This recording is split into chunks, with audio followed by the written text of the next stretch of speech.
D'où m'est-il donné que la mère de mon Seigneur vienne auprès de moi? S'exclame Élisabeth, toute remplie de l'Esprit Saint, à la salutation de sa cousine, la très sainte Vierge Marie, qui est venue la visiter après l'annonce de l'ange Gabriel qui lui dit qu'elle sera elle-même la mère du Sauveur, la mère du Fils de Dieu. Nous l'entendrons ou le lirons dans l'évangile de ce 4e dimanche de l'Avent.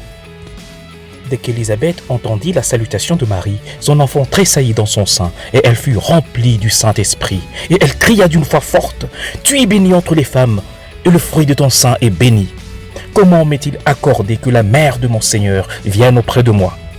À la salutation de la Sainte Vierge Marie, qui porte en elle le Verbe éternel du Père, à la salutation de cette jeune fille que le Tout-Puissant a comblée de grâce en faisant de son corps le tabernacle vivant et saint qui porte l'éternel Dieu fait chair. À la salutation donc de celle à qui l'ange Gabriel a dit « Le Saint-Esprit viendra sur toi et la puissance du Très-Haut te couvrira de son ombre ». La vieille cousine Élisabeth, qui aussi miraculeusement a conçu à un âge avancé, et porte en elle le précurseur Jean-Baptiste, reçoit l'Esprit Saint qu'il a fait crier cette louange à Marie et à l'enfant qu'elle porte. Tu es bénie entre les femmes, et le fruit de ton sein béni.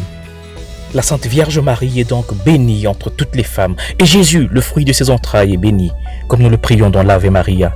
Et la question que je me pose aujourd'hui est de savoir pourquoi cette jeune fille qui a trouvé grâce auprès de Dieu est dite bienheureuse, bénie entre toutes les femmes. Est-ce le simple fait d'avoir porté le Fils de Dieu en elle qui fait que toutes les générations la diront bienheureuse? Le cri d'Élisabeth me rappelle le cri d'une autre femme qui, plus tard, stupéfaite par les merveilles accomplies par Jésus, cria « Heureux le sein qui t'a porté, heureuses les mamelles qui t'ont allaité ». À quoi Jésus répliqua « Heureux plutôt ceux qui écoutent la parole de Dieu et qui la gardent ». Comme pour dire que la sainteté, la grandeur, le bonheur de la très sainte Vierge Marie n'est pas tant dans le lien de sang qui l'unit au Verbe de Dieu, à qui elle a pourtant donné chair et sang, qu'elle a nourri et élevé, mais davantage dans le fait que Marie est le modèle de ceux qui écoutent la parole de Dieu et la gardent. Marie est bienheureuse parce qu'elle a écouté l'ange, elle a accepté la volonté de Dieu dans la foi à l'impossible que seul Dieu peut réaliser dans la vie des hommes.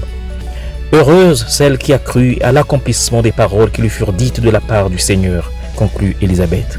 Oui, Marie avait une foi à transporter les montagnes, une foi dans l'impossible que Dieu seul a accompli. D'abord dans sa conception virginale, et ensuite tout au long de sa vie. Et elle m'apprend aujourd'hui comment vivre en véritable disciple du Christ, comme l'écrit Saint Luc. Marie gardait toutes ces choses et les repassait dans son cœur.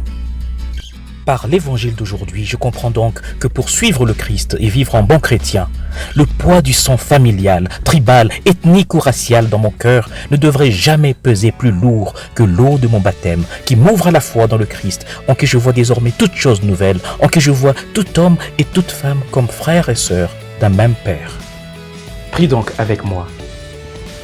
Seigneur mon Dieu, parfois mon cœur s'alourdit comme une pierre et je m'enferme dans mes liens de sang, de tribu ou de race. Augmente en moi la foi pour m'ouvrir à ta grâce comme Marie et voir toutes choses nouvelles en Christ, en qui je suis désormais frère ou sœur avec tous. Amen. Et que le Seigneur te bénisse et te garde, ta famille et toi-même, au nom du Père et du Fils et du Saint-Esprit. Amen. Bon dimanche chez vous.